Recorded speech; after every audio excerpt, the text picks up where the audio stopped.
Hey, everybody, welcome back to the podcast. You're listening to the longest running superhero role playing game on Earth. I'm your host, the Game Master, and in this one, we're going to be talking a little bit about Wonder Woman and the Amazons and the Greek mythology from DC Comics. We're going to be talking about Hela and the Enchantress and the Norse gods from Marvel Comics. And we're going to be talking about some original stuff in our game that was inspired by Celtic mythology with characters like Dagda and Morrigan and stuff like that.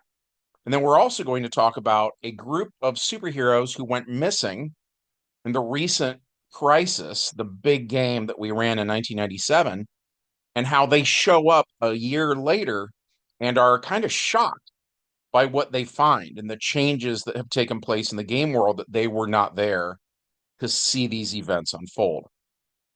But before we get into all of that, we would love it if you took just a quick second of your time to smash that like button, check to make sure you're still subscribed, and leave us a comment. That helps us out on our end with the YouTube algorithm, but more importantly, we just love hearing from you guys. We have an awesome community here, and it's all thanks to you. So thank you so much for being here. So, that said, let's start getting into this. This is kind of a big thing to grapple with, and it's going to be a hard thing for me to try to explain. I'm going to do my best. So, I guess in order for certain things to make sense, I need to lay some groundwork. Some of you have been following the channel from the beginning, and this is going to be old hat for you guys. You're going to completely see where some of this is going, but not everybody's in that boat. So to try to make this understandable for as many people as possible, I'm going to kind of do sort of a quick recap on certain key events from our game world. So, in the beginning, there was this alien race called the Old Ones, and they were cosmic beings, not to be confused, by the way, with the Old Ones from the Cthulhu mythology, the Lovecraftian stuff. It's not the same group. At any rate, these guys were basically scientists, um, cosmically intelligent, with technology far beyond what most universes ever develop ever, right?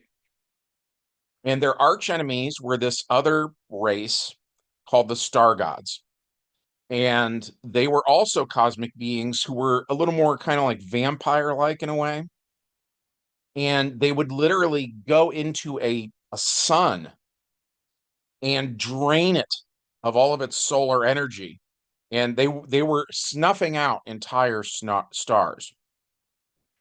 So part of their deal, they were slightly inspired by Galactus, how he has to feed, he has to eat planets. He's always hungry, right? He always has to move on to his next meal. Very similar idea here, except more involving energy rather than matter.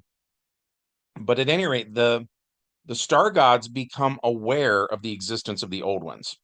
And the old ones are immortal in every possible sense of the word, right? And so the star gods decide if they could devour that essence from the old ones, it might be so powerful and so cosmic that then the star gods would never have to feed again. So that becomes their goal, is to actually consume their enemies. So the old ones, who are not really warriors, set about creating the ultimate warriors, right? And they create a race that we called the Eldar. And unlike Eldar that you may have heard about elsewhere in certain other franchises or, whatever, our Eldar were these tremendously powerful cosmic entities, right? And the idea was that, well, I don't want to get too ahead of myself. I'll get into that here in a minute. So point being, the Eldar fight this war So it's, cosmic beings against cosmic beings. Countless Eldar are actually killed and devoured by these star gods. And of course, the old ones just keep making more. They just make more Eldar. Um, and so after a incredibly long, awful war, the old ones get sick of it and they just decide to leave. And they have the ability to open these portals to elsewhere, and they vanish through them, never to be seen again. Well, the star gods had overextended themselves in this war, and they were betting everything on victory. So now they can't, they have nobody to eat, right? They're not going to have that victory. So they are also forced to bug out, right? And so then that leaves the Eldar just out in deep space with no purpose. So they were sort of left to their own devices, doing things other than war. They got very, very decadent. They they started to develop some dark desires, right? It's kind of in their nature. So a portion of them saw where this was going and decided to leave. And so they leave in a starship away from where the rest of the Eldar are at, and they go to Earth. And they end up crash landing on Earth in the part of the world that we would now refer to as Ireland. And so the locals, when they make first contact with um, the Eldar try to explain their origins, right? But it doesn't make sense. These humans just can't wrap their heads around what this means. So they refer to them as gods. There's a famous thing called Chariots of the Gods. Some of you will be familiar with it, some not. Maybe a more modern kind of pop culture, more accessible kind of a thing is there's that show everybody's always making fun of called Ancient Aliens. You know, this is very much in that vein. You know, and then of course there's Arthur C. Clarke who said, and I always get the quote slightly wrong, but the gist is any sufficiently advanced technology is indistinguishable from magic. So, so when the Eldar are on Earth, the Celtic people start to worship them, and they think they are gods because, again, they're cosmic beings, right? They're these very, very powerful entities, kind of Marvel style cosmic beings. So the leader when they first landed was a guy named Nuada.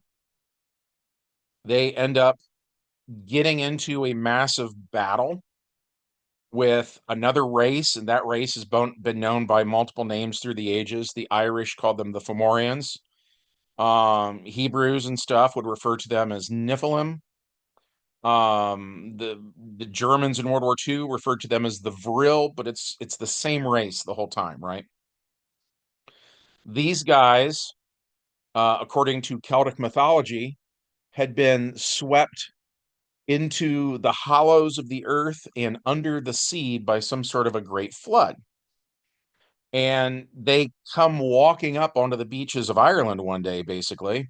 And there's this massive war, and these guys are also super duper powerful. And so, in the course of this war between the Eldar, who are now referred to by the humans as the Tuatha De Danann, um, in the war between the Tuatha De Danann and the Fomorians, Nuada is badly injured and he can no longer lead. And so the guy who takes over for him is a character we have talked about a great deal on my channel. Um, the name the Irish gave him was Dagda, and his lover back then was Morrigan. And they were together through the ages. And For instance, they were responsible for the legends of King Arthur. Dagda was Arthur, and Morrigan inspired the legends of Morgan Le Fay, right? In Shakespeare's era, they were Oberon and Titania, the king and queen of the fairies, the Fae, right? Um, and we got pretty heavily into a role-playing game called Changeling the Dreaming. We stole a ton of ideas from that. And in Changeling, the Tuatha De Danann would be kind of like the high royalty of the changelings. And the idea is that over time, um, well, that's I guess that's beyond the scope of this video. I can talk more about changelings another time if people want me to, but just the point is, um, in Ireland back then, Dagda was the king, and the people loved him. He called the shots, as a king does, but the decisions he made, people benefited from, right? Nobody suffered under him. There were times when, for one reason or another, somebody else would take over for a while, and that would be disastrous because they would be selfish and so on and so forth, and then the people would suffer. But not with Dagda. And even the name, it's not even a name, it's a title, and it literally translates as the good God, right? Because he was going to take care of them. He was going to be nice to them. Not only that, he was very famous aside from his role as sort of the all father, as far as the Irish were concerned, he was like the Zeus or the Odin, kind of figure there. Aside from that though, he was also the god of love and fertility. And to be blunt, he was the god of sex, right? And the reason for that was he was famous for his appetite. And like I said, the Eldar, the ones that they were escaping from, the ones who were going bad out there in space, they had a lot of lusts, and they couldn't kind of keep their desires under control. And it was drifting into some dark territory, right? Um, so even though he's not taken it that far, he's still known for basically, again, using more kind of pop culture terminology, he had a harem. And you see that in a lot of older stories, whether it's Arabian Nights with, sultans having harems and stuff, or even in a way, this is a little less so, but I mean, Zeus had a ton of lovers. You know what I mean? Not all of his children are Hera's children. So this was a very commonplace kind of a thing back in this sort of mythological era, especially with kings, right? But he was loved. People loved him. And it's not like he was doing something that these women didn't like.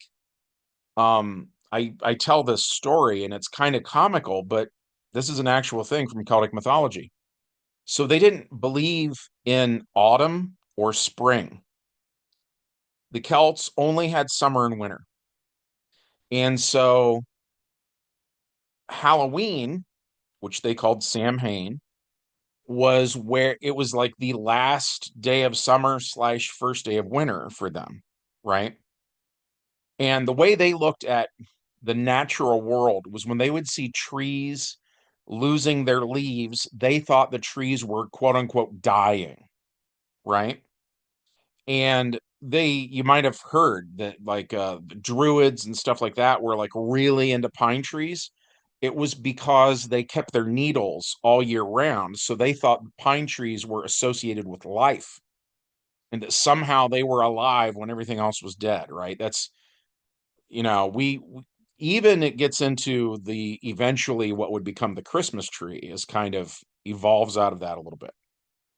At any rate, so then the opposite of Samhain was Beltane. and we would call it maybe May Day. And so that is the last day of winter slash the first day of spring.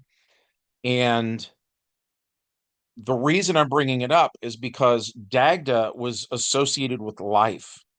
And it's partially that fertility thing, right? Where he was just cranking out the kids like you would not believe. And then his kids were like powerful warriors and stuff and the heroes of the era and so on and so forth. Um, so Morrigan then conversely was associated with death. She was a goddess of war. She was a good person to have on your side in a fight, but she was also like the goddess of death, and that was mostly because she could bring it. Like nobody had as much destructive power as she did. So when it comes to the last day of winter, she's a little power mad by then. And she's like, screw it, I'm just going to destroy the world, or I'm just going to freeze everything to death. Like I'm not relinquishing my control. And every single Beltane that would happen.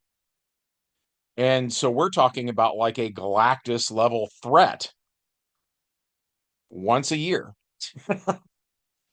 And so they would send in Dagda because he was the only one that could deal with her, right? And so I'm mentioning this to put things in perspective when I'm talking about him making women happy. She is just full on who do you want to compare her to? Like Maleficent from Disney or Evelyn from Masters of the Universe or whatever. She's like that times 1,000. And she's just going to destroy everything. And so he goes in there like a cosmic porn star and he takes care of her needs. I'll put it that way. And all of a sudden, she's just as tame as a little pussycat and she's super satisfied. And the world gets to live on another year thanks to Dagda's skills in the bedroom. So, um, I've always been entertained by that. I think it's a very funny story myself. But like I said, I'm mentioning it because he has a reputation for literally being like cosmic in this arena, right? So girls are just lining up. You know what I mean? So you're going to wonder why I'm talking about this. This is going to, I promise I'm going somewhere with this. So, okay. We mentioned that these guys are known through the years by various names and so on and so forth. We get to World War II, and Morrigan, um,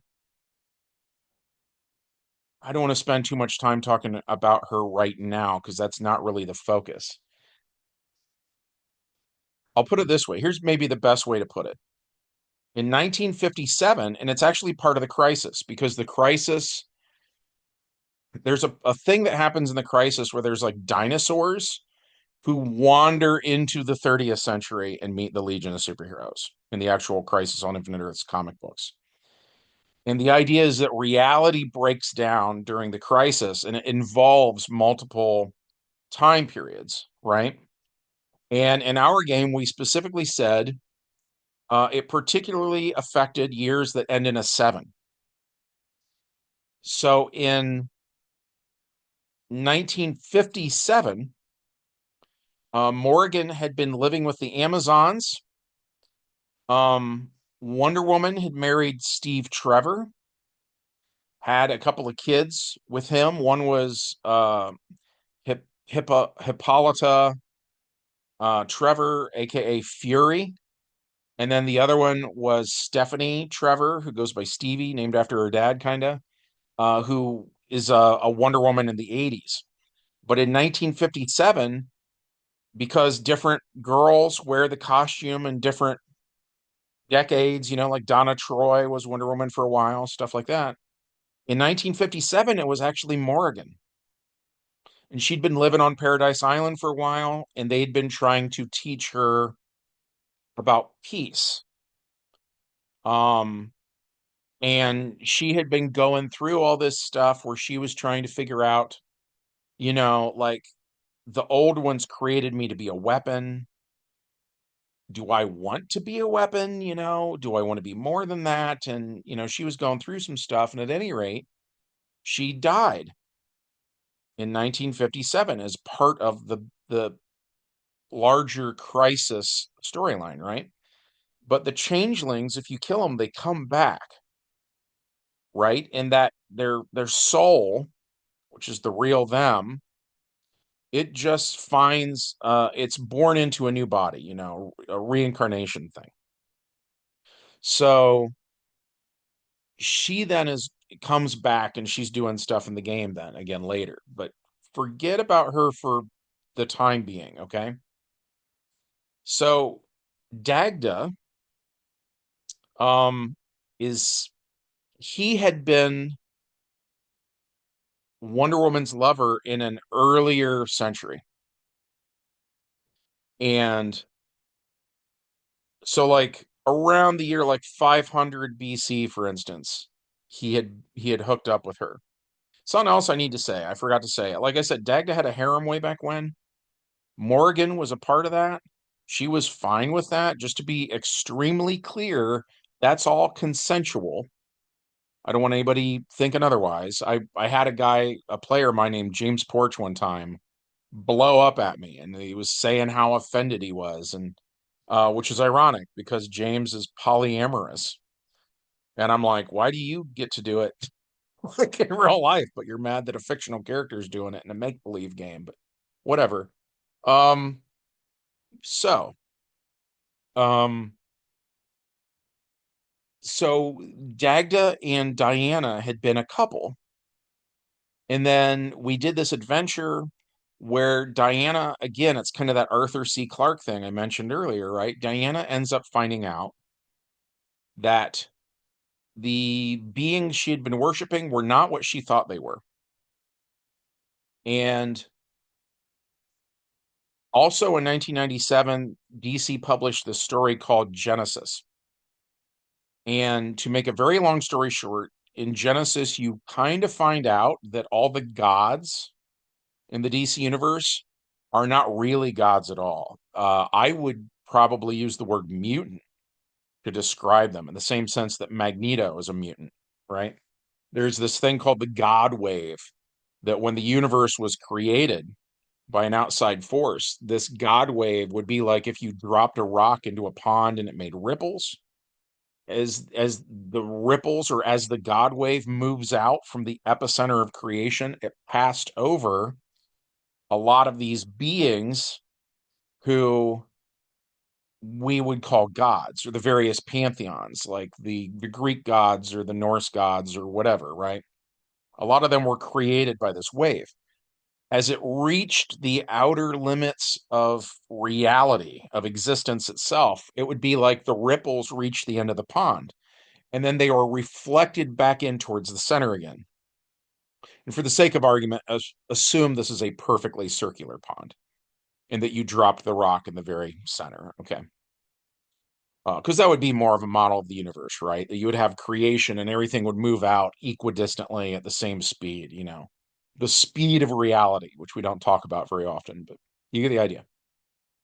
So it reaches the ends and then it's reflected back towards the center. And on that second pass, then it creates the new gods, which are the Jack Kirby characters like Darkseid, High Father, so on and so forth, right? The fourth world characters. Um, it gets back to that center where everything started, the center of the universe, which by the way would be where Oa is. In Masters of the Universe, they also say that Eternia would be in that same solar system. At any rate, it's then reflected back out. And every time it's reflected, it's a little weaker. So as it goes back out again, it passes over Earth and creates the sort of the modern era of heroes, so it passes over like Krypton and stuff like that. You get the idea. So So then in the Genesis story from 1997, it has reached the outer limits of reality again, and now it's coming back in so that in August of 1997, it passes over Earth again, and it's making people's powers go kind of haywire and stuff like that. But at any rate, so Wonder Woman at one point had found out, in her words, she was upset that she had been worshiping false gods, and she was hurt because Dagda seemed to be a false god too, right? And they broke up. And so for him, she was the one that got away, kind of. And so all these years have passed. The other thing was she actually told him she needed time or space, or I can't remember how she worded it, but the point is he sort of misconstrued that where he didn't go back. So then from her point of view, she thought he abandoned her. From his point of view, he thought she hated him because he was a quote unquote false god and all that, and that was it, that they were just permanently done.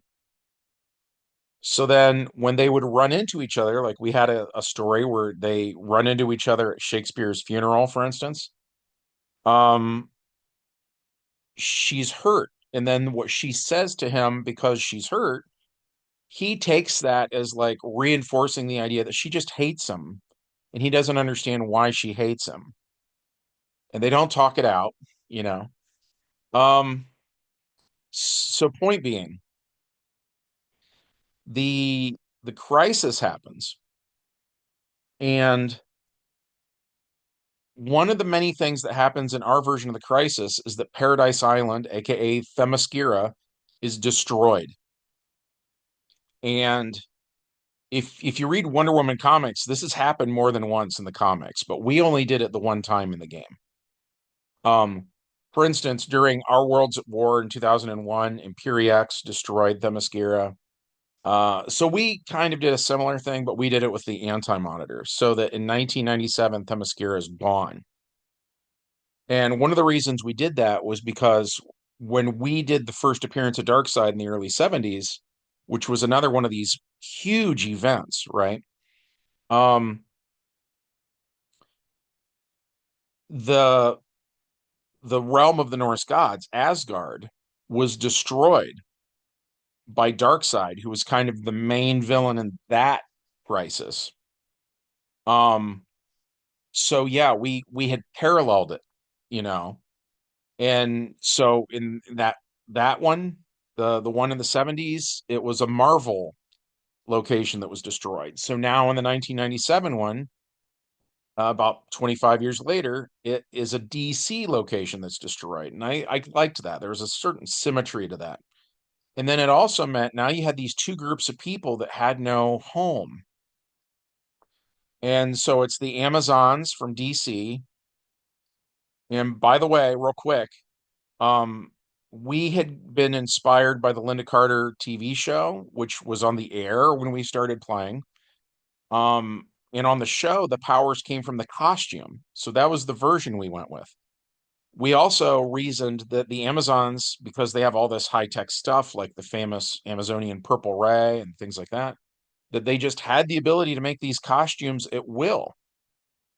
So when I say different women, wore a Wonder Woman costume over the years, they all get their own. It's not that they're just passing around the one costume. So like in the 90s, Artemis, was Wonder Woman for a while, and her costume was a little different than everybody else's costume. But you get the gist. So after the big crisis, like for the crisis to gear up for it, every single Amazon had a costume. So in a way, they're just all Wonder Women instead of it being a single person in a single role now, right? And then likewise in the 90s there were these comics called the Thor War. And it was a ton of guys who all had hammers. They all wore costumes that is that Asgardian, kind of aesthetic. Um And so, for instance, there's this adventure module put out by TSR for the Marvel Superheroes role-playing game. And in it, there's a super scroll that they introduce who has the powers of the Avengers. And he has a hammer, and it does everything Thor's hammer does, but it doesn't care if you're good or evil or worthy or not, right? And so when we did our version of the Thor core, again, we said it's this piece of technology that can be created at will. And so for our version of the Crisis, all these characters then like Hela, um, Sif, Frigga, the Enchantress, I mean, you name it, right? We gave everybody a hammer. Valkyrie, aka Brunhilde, we gave her a hammer. Um, and so I was digging it because the Amazons and the Norse warriors seemed very equal to me. You know what I mean? And then they're they're both kind of like homeless at the end of the Crisis. And so the thing for the year after the Crisis, because everything had been building up to that. And there'd been all this kind of like pressure on my end to deliver because we'd been promising this event for 5 years. And especially the last at least 6 months, if not year, before I ran the Crisis, every single game was just really stressful. And it was me trying to get my ducks in a row and so on and so forth, right? So after the Crisis was over, I really wanted to change a pace. And we decided to dust off um, an old Dungeons and Dragons book called Deities and Demigods. And we were taking the stats from that book and we were turning them into character sheets for the DC Heroes role-playing game that felt appropriate to that setting. So if you look at Wonder Woman and how strong she is and how she interacts with characters, we were trying to put it at that level. You know what I mean? And so we ran this campaign then where all of the players were one of these quote unquote gods, right? Again, you've got like the god wave thing and all that, but they're all a character from mythology. So, for instance, the one that really stands out to me was played by a friend of mine named Eric Grosscup. Shout out to him if he's listening. But he played a character named I think it was pronounced Zachapili, and he was the Aztec god of luck and chance, and he was also kind of a trickster. And I remember we met him and he was in Las Vegas, and like every game he played, he would win. And so they were like furious with him, but uh, couldn't catch him cheating. You know what I mean? He wasn't doing anything uh, that he wasn't supposed to be. It's just that was like his domain, right? Just like Dagda's thing is kind of love and fertility and sex and stuff. Sachapeely's was like probability, basically. And he could make impossible things happen. But he was a lot of fun. He was kind of a trickster. He was like the most fun character in that game. Um, I'd done a thing where in the town where I was living at the time, we had just gotten a BW3s, Buffalo Wild Wings, just a few years earlier. It was still like kind of a novelty. And it wasn't really that popular yet. And people where I lived kind of thought of it as a place you would go on game day. So if there was like a big like a Monday night football or something like that, then it was packed, right? But if there's like no sporting events on say Tuesday, the place was a ghost town. There was just nobody there. And so we were going on the off days and they had these big round tables where like a large party could, be seated around them. And we were running the game in B dubs. And the reason I bring it up is I remember doing this thing where uh, we were eating Phoenix hot wings, like in the game, I mean. The fictional characters, these gods, were actually eating Phoenix hot wings. And I came up with this thing. I just told the players, if you order the blazing wings, and it can be whatever their smallest order is. I don't know if it's 6 wings or what it is now, but if you order 6 blazing wings and if you eat all of them out of game, then then I will say that in game, your character you were playing was able to eat this phoenix. And one of the gags was as they're eating the hot wings, they never run out of hot wings because it's like regrowing. Um, but I'm like, if you can eat, your portion of the phoenix, whatever that has been prepared for you. I did the thing where then it was regenerating in their stomach, so their character never got hungry again. And then I think the other thing I said was they wouldn't be bothered by cold, depending on which pantheon it was. Some of them are immune to cold anyway. Some of them were not. It just kind of depended. But yeah, we said for sure that they were going to be nice and warm for the rest of their life from eating a phoenix. And that was just meant as kind of a good-natured joke. A lot of that campaign was sort of meant that way. But then the other thing I was doing with it was, um, like I'm sort of reminded of the comic book Watchmen. And at that time, in 1998, Watchmen was for sure kind of my guiding light when it came to being a GM, where I thought Watchmen was like as good as it got in terms of comics and that's what I should be shooting for. And something I liked about Watchmen was the writer never forces down your throat the idea of who is right and who is wrong. All he really does is present people who represent these opposing philosophies struggling against each other, and the reader at the end of the day decides for themselves who they thought was right and who they thought was wrong. And I loved philosophy. I loved putting things in the game that were off the beaten path, that people had to kind of decide what they thought of that.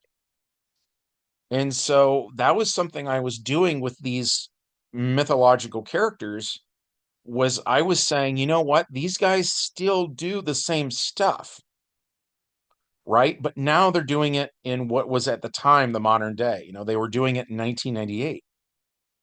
So for instance, with Dagda, because during the crisis, and I can't remember if I mentioned this when I did yesterday's crisis game or not, I might have forgotten it.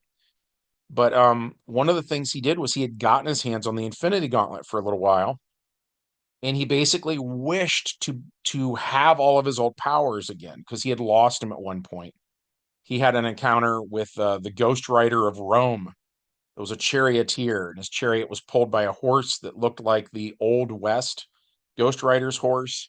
And like the chariot wheels were on fire, and so on and so forth, right? And at any rate, the Ghost Rider of Rome actually did a number on him and basically stripped him of his powers because of this thing called the penance stare, which again I have to reference Changeling the Dreaming. They said that the Changeling's big weakness is this idea of what is banality, or things that are depressing, or things that are awful, right? And so we had decided the penance stare would just strip him of his powers. It would be so bad. And it was based on all the people he had killed. And he was a cosmic warrior that had just killed tons of people in that space war in the beginning I mentioned, right?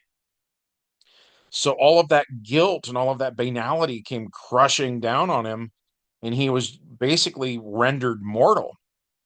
And the only reason he lived through the ages is when he was dating Wonder Woman, Themyscira was surrounded by the mists of youth, and anybody who passed through would never age again, and that included him.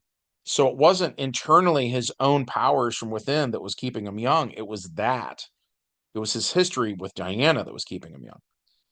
So you get to the crisis, and we're doing all this mythological stuff, and then we start bringing in the Amazons and the Norse characters like Enchantress.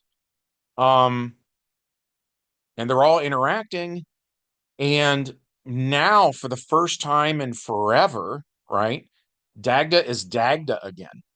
And what we had seen for a long time, and in the 20th century, he chose the name John Redbridge, and he was going by that name.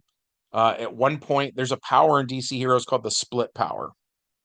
And let's say, for the sake of argument, you had a character who all of their attributes were at, let's say, 25. If they use split, it means one character splits into two identical characters, right? Visually identical, I mean. But on paper, now instead of all their stats being 25s, they would all be 24s. And then if they split again, the attributes go down again, right? So back when Dagda was mortal, he was sort of the victim of this split power.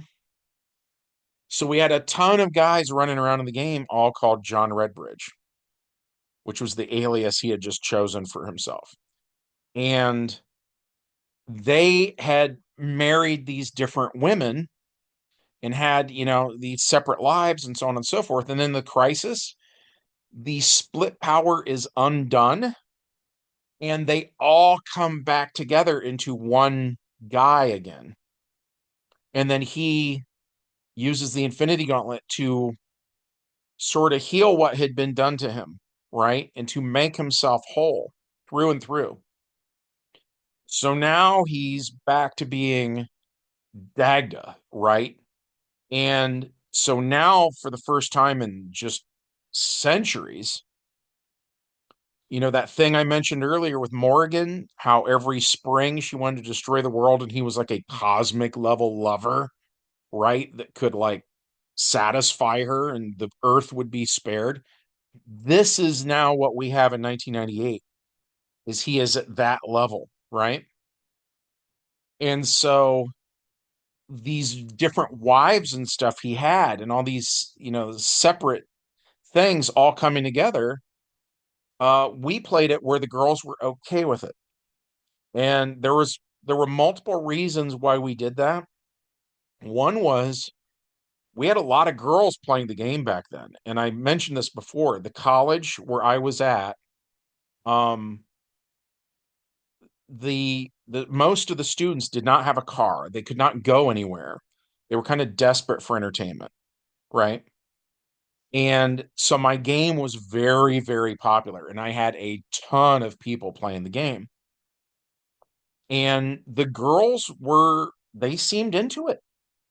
They seemed perfectly fine with this, And the way I was running Dagda, because he's also supposed to be funny. I mean, in Celtic mythology, he's like a funny guy, right? So I was kind of doing like a Bruce Campbell impression when I was playing him, and he came across actually as very charismatic and humorous and so on and so forth. And the girls, I think they thought going along with it was kind of funny then. But so one reason this is happening is because there's a player character controlling the character, and that's what they're doing, right? And then the other reason it's happening though is like I said, I wanted to take this stuff that happened in a bygone era and drop it into a modern context. And I guess it's hard to articulate. I guess part of what I was doing is I wanted to take something like, let's say you have a good king from a fantasy setting, right? But in a fantasy setting, chances are nobody's voting, for instance. If you had him, doing something like if he, for instance, came to power in America in the modern day and was making decisions that benefited people, but people didn't get to vote anymore. You see where I'm going with that? Where then the players had to decide, basically, is this good or bad? And then I thought this then applies to how we're looking at the old stories too. Well, wait a minute, was it good or bad then? Right? And I wasn't forcing an answer down anybody's throat. I just liked asking the question. Well, so something very interesting happened. I think I mentioned this a few minutes ago. I had a player named James Porch, and in real life, he's polyamorous. He's a homosexual man who has been in situations where he and all of his roommates are romantically involved with each other. You know what I mean? And he would get very mad if someone were to seem judgmental or whatever, right? And I thought it was very interesting that he was the most offended of everybody ever by this storyline in the game. He was really, really bothered by it. Um,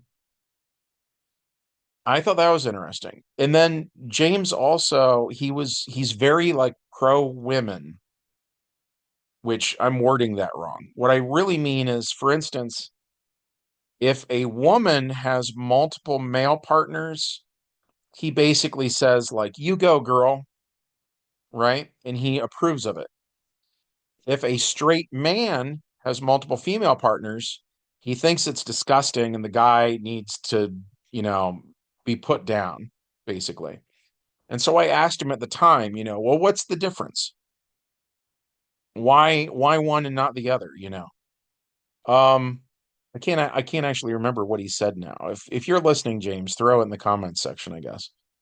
But yeah, so that was weird. Um, but the thing I thought was really fascinating to me was when I think about, I guess I don't know if the word polyamorous would be the right term to use or not, but let's say that's the correct term for what it is we're discussing with this whole harem concept. Um, I'm not a political person really, but I would tend to assume that in the modern political landscape, you've got the right and the left, obviously. I would associate the left as being the side who would defend polyamory, right? But that wasn't the case in the game. Our players who were the most left leaning were the ones who were the most upset. And then the flip flop was also true. Our players that seemed more like they were leaning right, um, they were having a good time with the game. And the thing that happened that really bummed me out was I had two friends in specific, Greg and Howard, and they were so offended that they at the end of the day they quit playing the game and really didn't want to hang out anymore after that in real life for years. I started hanging out with Greg again in 2006, and I hung out with Howard on just one occasion in 2008, and I haven't seen Howard since. And I've seen Greg a couple times since, but it took us a while to kind of patch things up, and it was all over a role-playing game. So I thought that was really, really sad. Well, so for the year after we played the Crisis, we were just doing all this stuff with these different pantheons interacting with each other. And I can't remember if I mentioned or not, but so like the Amazons and the Norse characters are now associated with Dagda, and they're sort of like trading gear. So now you have characters like Valkyrie and Sif, and they're wearing sort of like these Wonder Woman costumes that give you all the Wonder Woman powers, right? But then their side is giving these hammers to the Amazons. So now when they get the hammer, it changes the outfit and it adds stuff to that looks more Asgardian.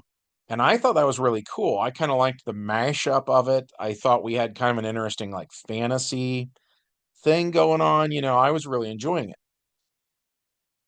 Well, so we ran that for a year. And so August of 98 rolls around and people just got tired of it. Like I said, some people were offended. So I mean that is a factor. But the other guys were just like, yeah, we've done that. We kind of want to move on and do something else now.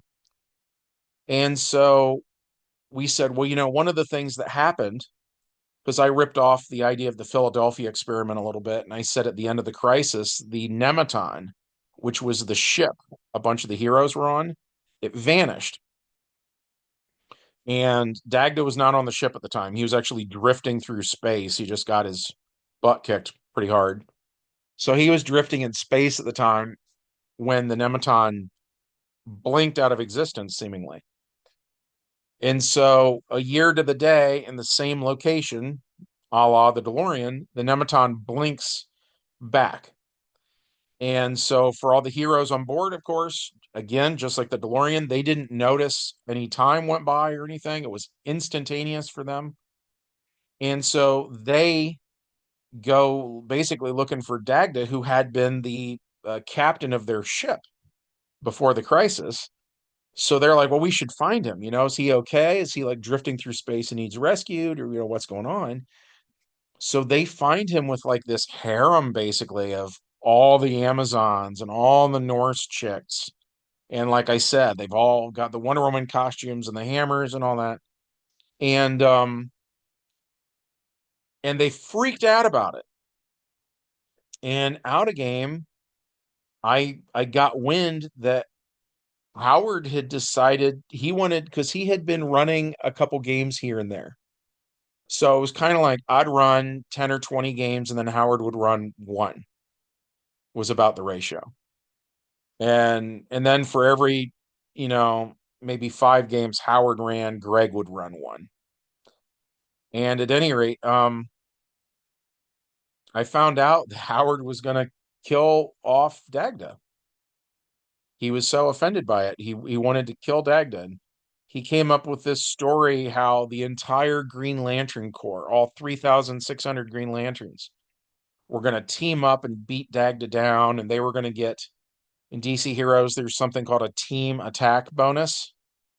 So they were going to get this massive team attack bonus against him, and they were just going to murder him because Howard didn't like him. Didn't like what he was doing, and so that bothered me, and I decided that like on my end, my goal was I wanted Howard to just sort of see my side of it.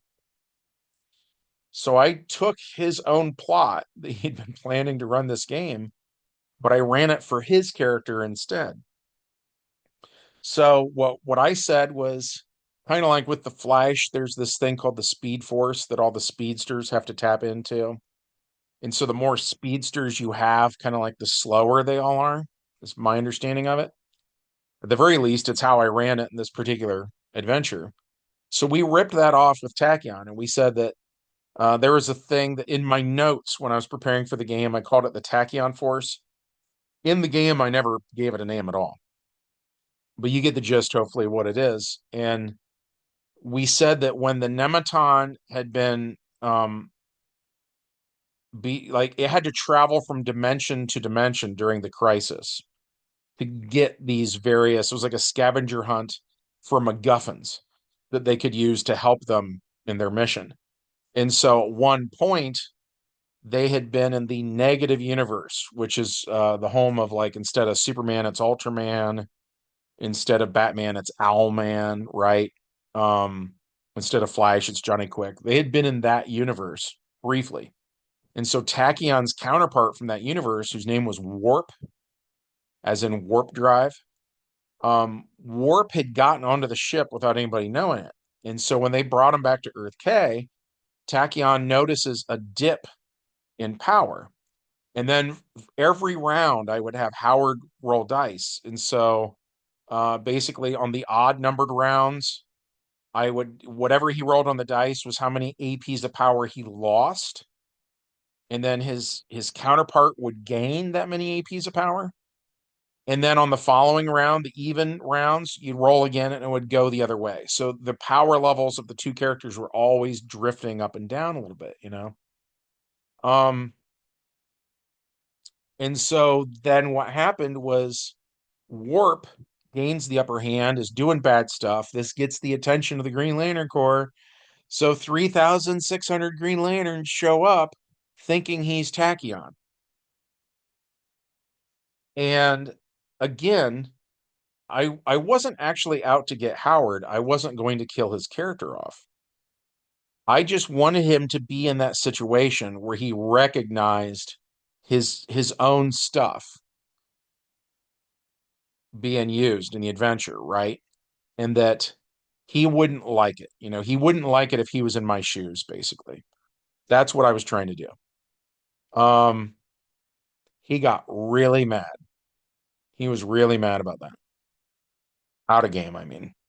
And so there comes this moment in the game where Tachyon is particularly weak. Just with the random rolls of the dice, he gets down where he has almost no power at this point. Warp has all the power, and Warp is the big bad guy that everybody had to beat for that adventure. And so we had two other guys playing in this adventure. One was named Josh Boggs, and he was playing a character named Barrage, aka Lance Grisham. And then his brother was playing, and his brother was John Boggs, and he was playing a character named Hacker, aka, or no, by then it was Surge. Sorry, he'd been cloned and he looked younger, and his name was Surge. And then his real name was Eugene Monroe. So out of game, John and Howard did not get along. I think that based on context clues, I think Howard thought John was kind of unintelligent and was a little snarky with him and stuff like that. I think John thought Howard was kind of a bully in a way, because of that. And so the thing is, the character John was playing, Surge, knew that Tachyon was the good one and Warp was the bad one, right? And all of a sudden, on Surge's turn, when Tachyon is powerless, he shoots him with a lightning bolt and kills him. And John's like, "Oh yeah, I would kill him because he's the king of time." I remember him saying that phrase, "the king of time." It stuck with me because it just made no sense to me. And and I remember saying to him, "I'm like, what are you talking about, John? Like, um, you know full well Warp is the villain, and this is a story about him framing Tachyon, and this is not the story I'm trying to tell with you killing Tachyon." And John went back down. He's like, "Oh no, no, he's the king of time. He's the king of time. My character would do that." And Howard was just so mad. And I would have handled that situation differently now. I am a way more experienced game master now than I was back then. Back then, I saw my job as more of a referee. I thought uh, it was my job to be fair, and I thought that being fair meant being neutral and staying out of certain things. So I didn't stop John. And if I had to do it now, I would take John aside and say, "Look, there's what's going on in game, and then there's you ruining someone's time out of game. And the out of game stuff's more important, in my opinion." Um, I would step in now. I did not then. And so John killed his character, and that was Howard's main guy. And yeah, me and Howard had been really good friends before that, and then after that we weren't. So that's a huge bummer. Um, the way I look at this YouTube channel though is I'm just telling you what happened through the ages, whether it's good or bad. And we have certainly had our missteps, that's for sure. We made a lot of choices over the years that I don't like now, but it is what happened though. So that is how the big game of the summer of 98 went. Um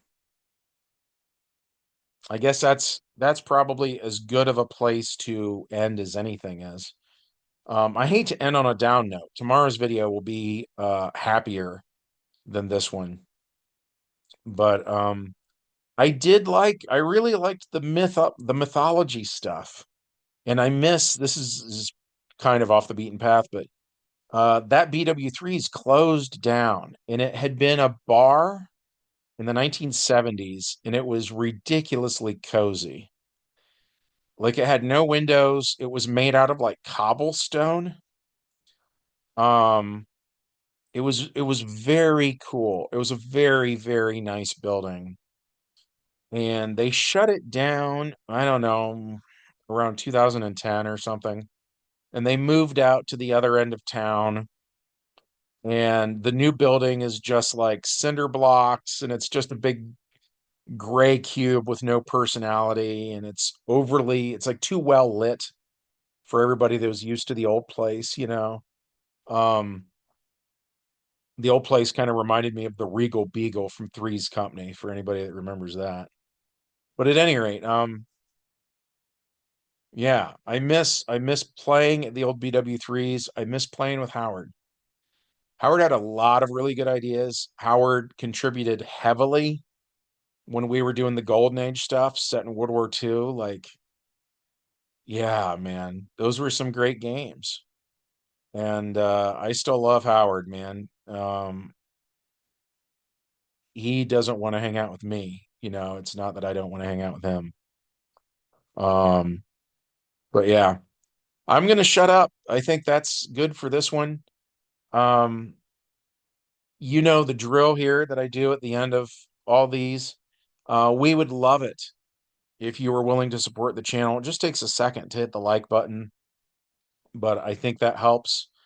Commenting also helps. I think that helps people find the channel that didn't know we existed otherwise. I keep hearing people say the channel's hard to find.